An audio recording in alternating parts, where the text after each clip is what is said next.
Hello everybody, welcome back to the channel. This is Coast to Coast Sports. Today we are bringing you a brand new series. It's the 2023 MLB player rankings. We're going to go through every single position. We're going to look at every single player in baseball, and we're going to rank every position number 1 through number 30, starting with catchers today. And let us get into the video right away, starting off with number 30, Austin Hedges. Austin Hedges of the Pittsburgh Pirates. He also played for the Texas Rangers last season, but he was mostly for the Pirates. And believe it or not, he actually was the starting catcher for the Pirates last season. He was the guy who played the most games at catcher for the Pirates. They had 4 catchers last year: Endy Rodriguez, Jason DeLay, Henry Davis, and Austin Hedges. None of them contributed very much to the team. They moved Henry Davis to the outfield. We'll talk about him in a future video.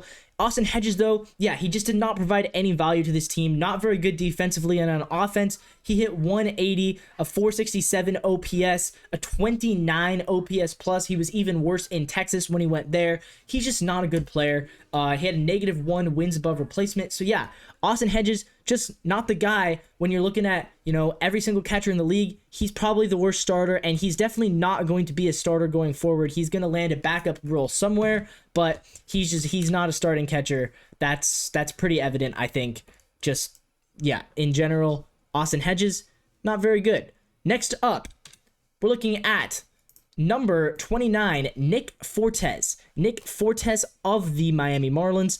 This is a guy who I didn't expect him to be a starter. He was not on my radar until last season. And Nick Fortes just did not have a very good season either. He goes -0.1 wins above replacement, a 204 batting average. He does hit 6 home runs, but a 52 OPS plus. It leaves a lot to be desired offensively, and that's the main thing that makes a baseball player. You're a baseball player to provide offensive value to your team first and foremost. Catchers, defense does matter a little bit more, and Nick Forte is not bad at defense, but he's also just not very good at defense. So again, you look at it and you think to yourself, is Nick Fortes a starting catcher going forward? Probably not. I don't see a scenario where he's going to be starting games for the Marlins going forward. So let's move on. Number 28, I've got Kyle Higashioka. Kyle Higashioka of the New York Yankees, not a guy who was supposed to be a starting catcher this season. He was supposed to be Jose Trevino's backup. Before that, he was supposed to be Gary Sanchez's replacement, but he ends up not taking over because Jose Trevino was so good. Then Trevino got injured this year, so Kyle Higashioka steps into the starting role, and he was fine. He ends up with a 236 batting average, 10 home runs, barely a negative WAR, has a -0.3 wins above replacement, 85 OPS plus, and solid defense behind the plate. He was honestly, I think he was better than a lot of people maybe thought. Now he's going to be on the Padres. He's probably going to back up for Luis Campusano there. But Kyle Higashioka, not even a terrible season for him. He ends up doing what I think the Yankees expected out of him. He just ended up having to play probably a little more than the Yankees would have liked. Now, number 27, we've got Christian Vasquez. And this is a guy who, again, Christian Vasquez, not going to be a starter next season. This is a very common theme from a lot of these catchers and the back end of this video. Guys who aren't going to be starters next season, because Christian Vasquez got benched in the middle of the year for Ryan Jeffers. Ryan Jeffers, he'll be in the backup catcher video, one of the best backups this season. And Christian Vasquez, again, just not much value at all to this team. Negative WAR, 6 home runs, 223 batting average. Just not a good season. Now, Vasquez is, I will say this, he is very good at calling a game. He is a really solid behind the plate. He kind of reminds me a little bit of the guy down in Arizona, the backup there for who was there for so long. I don't remember his name, but he's gonna find a job. He got traded midseason to the Astros. He's going to find a job and be a really, really solid backup catcher for some team and be able to catch twice a week and have that effect on the pitching staff. So that's what he's gonna be going forward. I don't see Christian Vasquez getting another gig as a starter. He just hasn't been good for too long to justify that. Number 26, this is the Giants' Patrick Bailey. The rookie Patrick Bailey steps in. Obviously, the Giants, they were not really sure what to expect from Patrick Bailey going into the season. I don't think they're looking for their replacement after so long of having Buster Posey. I do have the Giants hat on today. I'm not really a Giants fan. I just like the hat. But Patrick Bailey ends up having a pretty decent season at the start, and then kind of fell off towards the end of the year, and ended up just not having that strong of a season. But one thing Patrick Bailey really has going for him is his defense. Patrick Bailey is maybe the best young defensive catcher in the league. He really knows how to call a complete game. He's really strong at throwing runners out. He's strong at blocking pitches. He does all the defensive stuff right. He might end up being as good defensively that Buster Posey was. The question is, can he be that good behind the plate offensively? Because Patrick Bailey did not show very much from an offensive standpoint last season, especially in the second half of the year. He really kind of went into a slump. He was still better than Joey Bart. I think he has proved that he is going to be their catcher next year. He ends up hitting 7 home runs, a 233 batting average, a 77 OPS plus. So he does leave a lot to be desired offensively, but there's some really nice signs because you're seeing signs of life from Patrick Bailey, and the defense is already there. He's already a really, really good defensive catcher, so he's going to get a chance, I think, to be their starter again next season. Next up, we've got number 25, Bo Naylor of the Cleveland Guardians. This felt low to me at first when I was doing my rankings. It felt a little bit low, but Bo Naylor really did not get much of a chance, honestly, to play last season. He gets called up middle of the year, puts together a 1.5 WAR, 237 batting average, 11 home runs. So he really did show that this is a guy who I think is going to be rising up these ranks really, really quickly. I could see him even jumping into the top 10 next year because the offense is there. The defense not as strong. Some people think maybe he'll end up being more of a first base DH by the time he's maybe 30. But right now, he's young enough to be a very good catcher. And yeah, the offense, there's a lot of signs that he's going to be really strong offensively. He even stole 5 bases. The one thing that keeps Bo Naylor down on this list is his games played. He just didn't play enough games. He ended up with 67 games. And one of the things in my rankings, I'm not ranking based off of like skill and talent. I'm ranking based off of production. I'm going to have future videos before the season starts where I'll rank them based off of skill and talent, because that's a whole nother conversation. If you want to talk about skill and talent, the list is going to be very different. I'm just simply talking about production from 2023, and ultimately when you only play 67 games, you can't be that high on the list on my rankings. But kudos to him for getting even out of the bottom 5. 67 games, and he already put together a very nice 67 game audition. He is probably more than likely going to be their starter next season. So next up, number 24, Matt Thaiss of the Los Angeles Angels. So Matt Thaiss is another guy who, similar to Kyle Higashioka, Matt Thaiss was not supposed to be the Angels starting catcher this season. It was supposed to be Logan O'Hoppe. Logan O'Hoppe obviously gets injured, misses a huge amount of the season, and Matt Thaiss comes in and replaces him, plays 95 games. That's a lot more than they expected him to be playing. Goes for a 214 batting average, 9 home runs, 31 runs batted in, strikes out 83 times, and it's good for a 0.4 wins above replacement. Look, Matt Thaiss, he's gonna be a really good backup catcher going forward for the Angels. I think they like him. They like what he brings to the table. He's just not consistent enough probably to be a starter in the future, especially when he's 28. There's not a whole lot of room to grow. But again, he wasn't really expected to be the starter, and so all things considered, I think he had a pretty nice season. Next up, number 23, the Rays with Christian Bethancourt. Christian Bethancourt, of course, now with the Miami Marlins, so he's going to probably get a chance to start again next season. Christian Bethancourt just didn't have that strong of a season. Again, he's kind of in a platoon situation. 0.6 wins above replacement, 11 home runs, 225 batting average, and a 74 OPS plus. He's solid behind the plate, solid defensively, but he's not going to blow you away with any aspects of his game. He's kind of just a meh catcher. Also plays some first base. But yeah, Christian Bethancourt, number 23. Next up, we've got number 22, Martin Maldonado of the Houston Astros. What's up with Martin Maldonado? Martin Maldonado, he's a stud defensively, maybe one of the top 5 or so defensive catchers in the league. He's also really, really good with the pitching staff. He calls a great game. He understands how to work with his pitchers. That's why the Astros love him. Unfortunately for him, he's never been good offensively. He's never really had a good offensive season. He ends up hitting 191 last year. He does hit 15 home runs. I think that was a career high, but a 66 OPS plus, that's just not going to cut it. The Astros ended up kind of playing Ymani Diaz a lot more towards the end of the season. Martin Maldonado, now a free agent. We'll see who he ends up signing for, if he signs for a team or not. But yeah, that's Martin Maldonado. He's a guy who probably isn't going to be a starter going forward just off the basis of the fact that his offense is that bad. It kind of, the defense doesn't even make up for it. It's 0.2 wins above replacement. That's just not that good.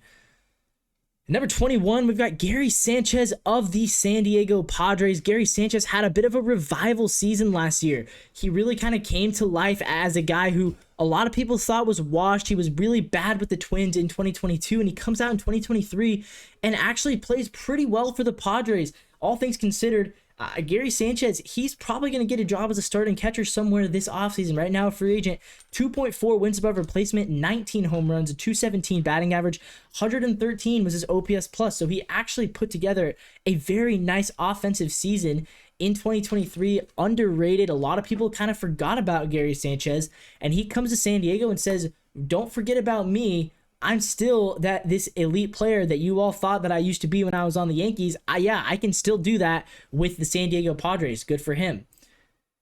Kicking off the top 20, we've got Ymani Grandal of the Chicago White Sox. Ymani Grandal, he used to be a guy who was perennially in the conversation for, is he the best catcher in baseball? This season just was not it for Ymani Grandal. He's now had back-to-back rough years, and his career might be coming to a close. Negative 0.7 WAR, 234 batting average, 8 home runs, 33 runs batted in, and 33 runs scored. He did play quite a bit, and he put together a solid defensive season. 118 games, 405 plate appearances, so he was at least reliable behind the plate.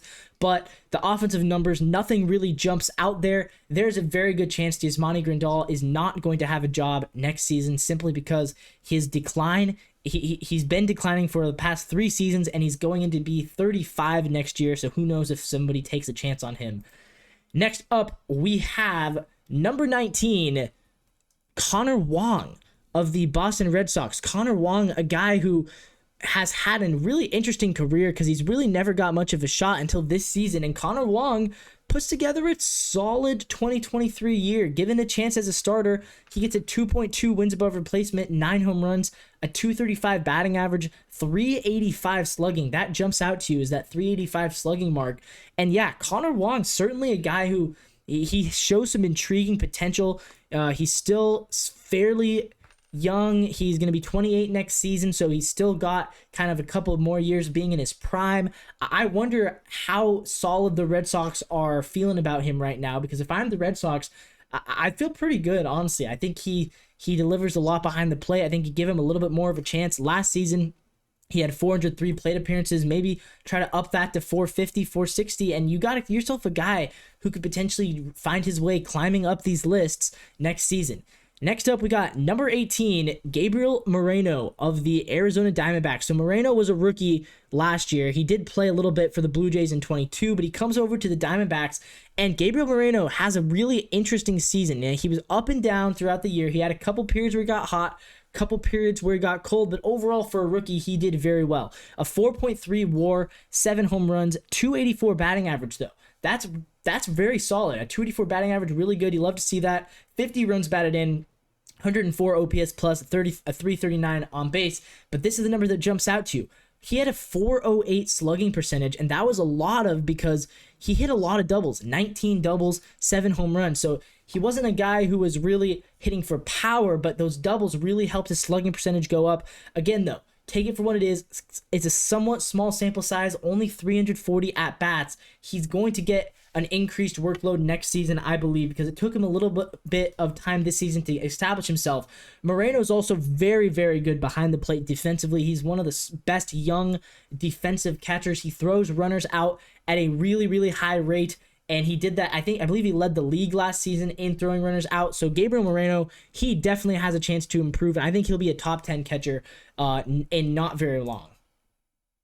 At number 17, we have Alejandro Kirk. Alejandro Kirk, a guy who last season was maybe the best catcher in baseball, but in 2023, things did not pan out the same way for Alejandro Kirk. He was still solid. He was still, he was not bad in any reason, but Danny Jansen saw a large amount of those at-bats start going to him. So Alejandro Kirk, yeah, it wasn't his best season. Still, he gets put together 2 wins above replacement, 8 home runs, 250 batting average, 43 runs batted in, and a 93 OPS plus.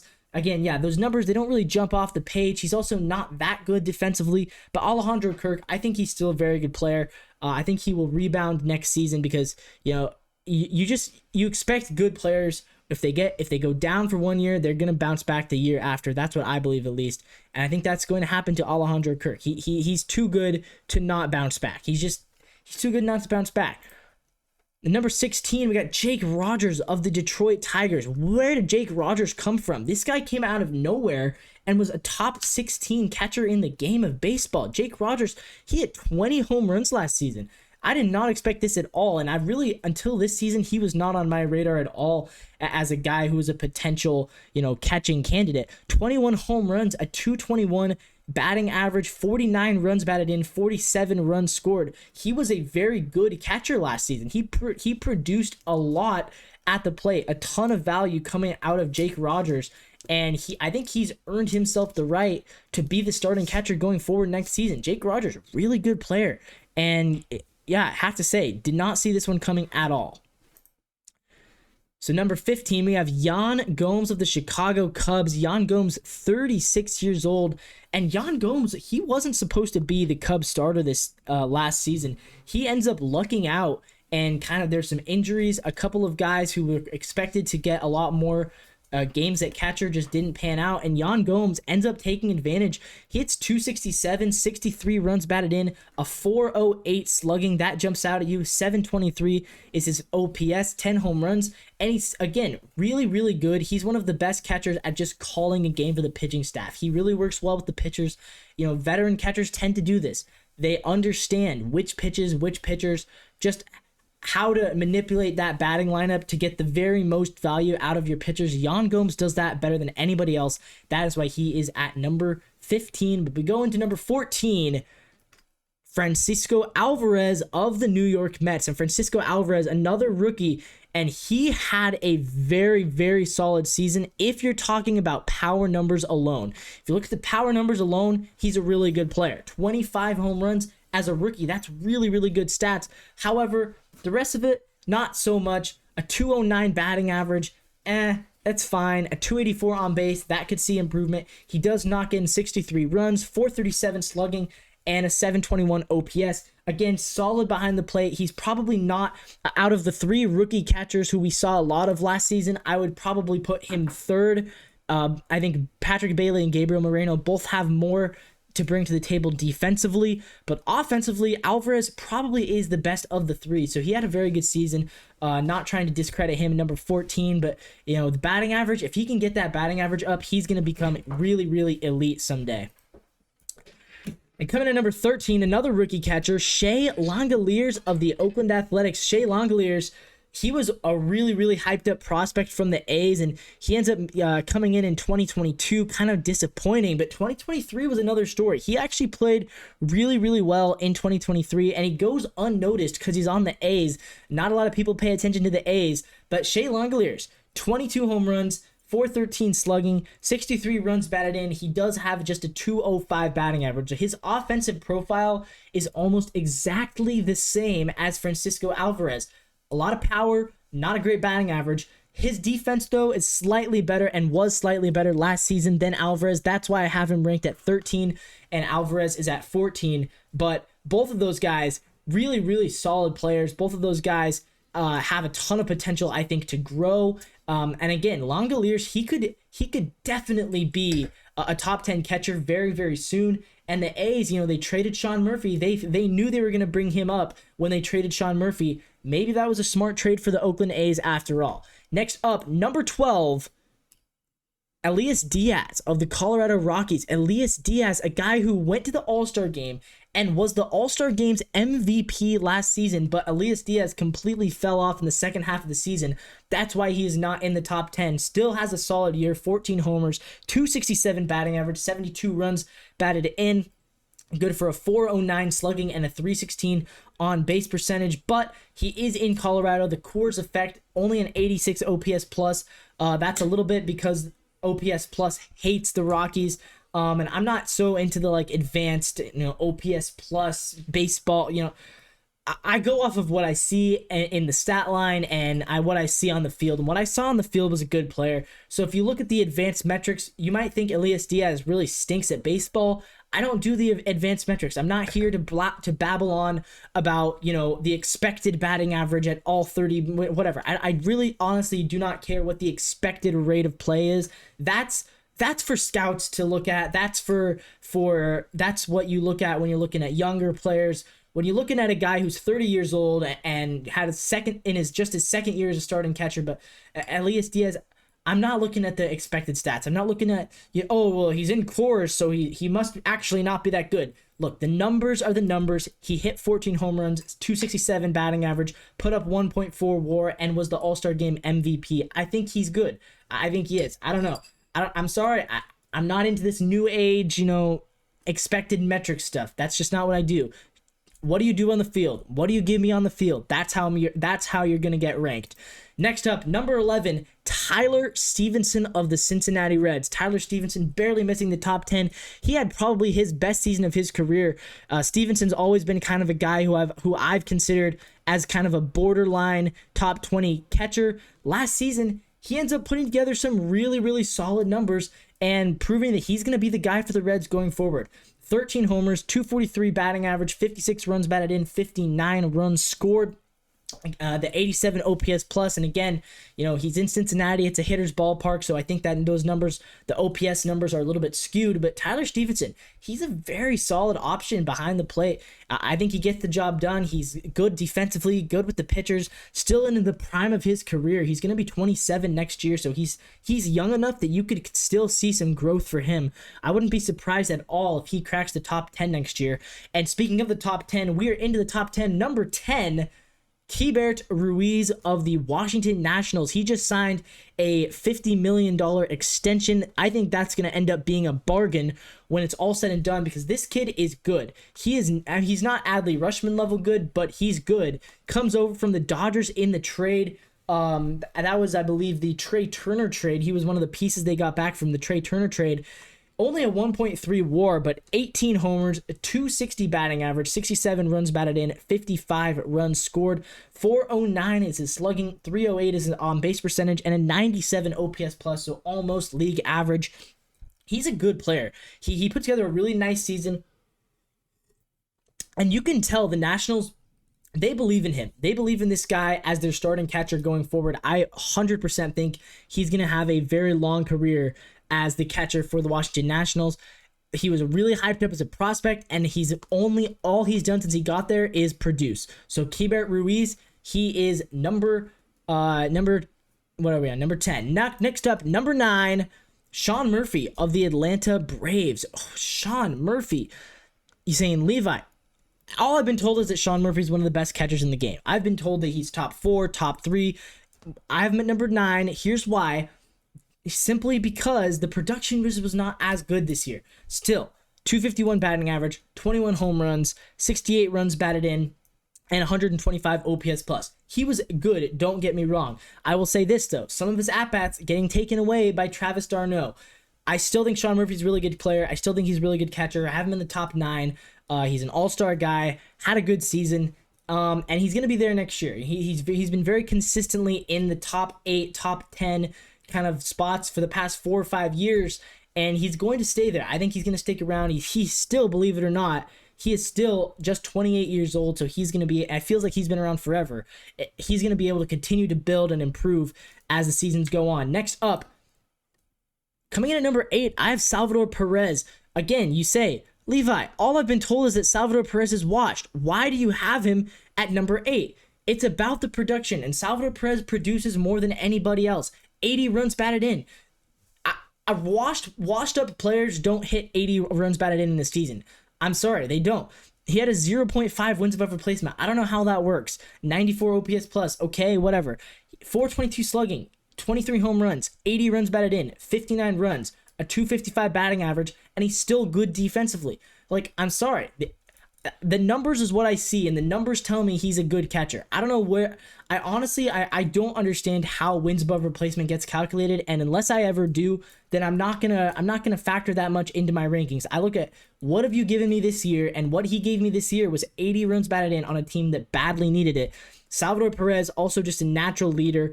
He's really, really good for the Kansas City Royals in that sense. He's number 8. Next up, number 7, Willson Contreras of the St. Louis Cardinals. Willson Contreras, what does he do this season? First season with the Cardinals, and he actually got benched for Andrew Knizner in early May. They said they were going to move him to DH, but Andrew Knizner obviously was not as good as Willson Contreras. Willson Contreras hits his way back into the starting spot, and he puts together a really nice season. A 264 batting average, 20 home runs, 67 runs batted in, 124 OPS plus. He's a good player. He is a very good player, 27 doubles, 6 stolen bases, so he's got a little bit of speed in his game, good defensively, and ends up putting, 3.4 wins above replacement. Yeah, he's a good player. Willson Contreras, barely missing out on the top 5. Next up, number 6, Jonah Heim. Jonah Heim started the All-Star game for the American League, so we've now got through both starters in the All-Star game, neither of them cracking the top 5. Jonah Heim at number 6, though. And remember, Jonah Heim is interesting because he was not supposed to be the Rangers starter. He was supposed to back up for Mitch Garver, but Mitch Garver ends up moving to DH because of how good Jonah Heim was as a catcher. Good defensively, good offensively. He had 258, 317 on base percentage, 438 slugging, 755 OPS, 95 runs batted in, 18 home runs. He had a really, really nice season. He was a big part of the Rangers World Series team. Like he really kind of joined their core for the World Series. And again, Jonah Heim's a guy who can still grow. He's 29. He's in the prime of his career. He could even be better next season. I would not be surprised if that is the case. Now it's time for the top 5. Here we go, starting with number 5, JT Realmuto. JT Realmuto is insane. He is such a good player. Last year might have been the worst year of his career, and he's still a top 5 catcher in baseball. Like, that is how good JT Realmuto is, and I'm always gonna believe JT Realmuto is one of the best catchers I've ever seen. 3.6 WAR, 20 homers, 252 batting average, 70 runs, 63 runs batted in. He also stole 16 bases. I'm constantly amazed by the fact that a catcher is stealing 16 bases, 452 slugging, and a 762 OPS. The OPS plus apparently is only 106. Again, I don't know where they come up with these stats, because then when I see these stats, I think he's really good. Apparently the advanced metrics think he's average. I don't know, man. I don't know where these advanced metrics come up with it, but JT Realmuto is a really good player. He's a really good player. He's good behind the plate defensively. The pitchers love throwing to him. He's really good with the pitching staff. JT Realmuto is a guy. He's a dude. He's going to be really good for a lot of years to come, and he's putting together he's a low-key, maybe putting together a Hall of Fame career. Next up, number 4, Cal Raleigh. My Seattle Mariners, my favorite team is the Seattle Mariners, and Cal Raleigh had a season for the ages in 2023. He was insane. And by the end of the season, he was playing 6 days a week, so he was producing every single day. 30 home runs. I believe that led all catchers. A 232 batting average. And again, his weakness is his contact ability, but a 232 is not even that bad for a guy whose career batting average going into the season was like 209. So he actually improved his batting average. 78 runs, 75 runs batted in, 456 slugging, 762 OPS, 119 hits, and a 3.2 wins above replacement. Not that good defensively. He definitely could use some work as far as a defensive standpoint, but he's also not bad defensively. Like, there's a lot, you could do a lot worse defensively than Cal Raleigh. He's, all things considered, a very, very good catcher. Next up at number 3, William Contreras of the Milwaukee Brewers. William Contreras, he had a really, really good season, and he really kind of broke out. He was the backup for the Braves, and he played some DH, but the Braves had 3 catchers. They had d'Arnaud, they had Contreras, and they had they had d'Arnaud and Contreras, and then they traded for Shawn Murphy. So instead of keeping all 3, they kept Murphy. They traded away William Contreras. That bit him in the butt this season because Contreras was actually better than Shawn Murphy, who was the guy that replaced him. William Contreras, 3.8 WAR, 17 homers, a 289 batting average. That's really, really high, especially for a catcher. 78 runs batted in, 86 runs scored, steals 6 bases, and it's good for an 825 OPS, 125 OPS plus. He was really, really good. He also can play some first base, also play some DH. And for the Brewers, William Contreras, he really kind of broke out, and he's entered the level of, top 5 catcher in baseball discussion, especially number 3 this season. I think he's a top 5 or 6 catcher overall. When you look at just his game in total, he's a good player, very good player. And again, he's going to be 26 next year. He could easily improve to become the best catcher in baseball next season if he just gets even a little bit better and the guys in front of him get a little bit worse. Next up, though, number 2, Will Smith on the Dodgers. And you see the Dodgers are just stacked. Like, you think about the best players on the Dodgers, on most teams, Will Smith would be considered like the 3rd or 4th best player on that team. On the Dodgers, he's like, what, the 8th best player on the Dodgers? It's crazy how good the Dodgers are. But Will Smith, he's just that kind of player. He flies under the radar. He hits 19 home runs, 260 batting average, kind of average numbers, you would say. But he gets, again, 80 runs scored, 76 runs batted in, a 360 on-base percentage, one of the highest on-base percentages we've seen out of any catcher this season. Why does he get such a high on-base percentage? Because he walks a ton, 63 walks. He's got a really good eye, really good vision, and he's, again, super, super solid behind the plate. Defensively, he's not the best defensive catcher, but he's definitely up there as far as guys who provide both offensive and defensive value at catcher are pretty rare, and Will Smith, he does both at a really high level. And finally, number 1, you all knew this was coming, Adley freaking Rushman of the Baltimore Orioles. Adley Rushman is just that good of a player. He's just that good of a player. There's no way you can argue, I don't think, against Adley Rushman being the best catcher in baseball last season. He's also, not only was he the best last season, I think he is the best overall. He's just that good of a player. Adley Rushman, still young, only 25, and last season, he puts up a 374 on base, 277 batting average, 435 slugging, an 809 OPS, a 277 batting average, and 20 home runs, 80 runs batted in, 84 runs scored. He also goes for 31 doubles, so he's got some speed. He can rope out singles into doubles. He also hit a triple. This is the key. He played 154 games. That is insane for a catcher. To play in 154 games as a catcher, he's built so well. Granted, 104 starts as a catcher and 45 as a DH, but the fact that he was able to DH that much, most catchers, they wouldn't be able to DH on their off days. Most catchers need that time to recuperate and rest. Not Adley Rushman. The 25-year-old was able to play almost every single day while catching 104 games. That is one of the most impressive things that I've seen out of a catcher, to play 150 games in a season. It just doesn't happen anymore. Catchers are fragile. They get injured. They get banged up. Not Adley Rushman. He is a freaking workhorse, and he is just that good. He is easily as good as advertised, and yeah, just a really solid all-around player.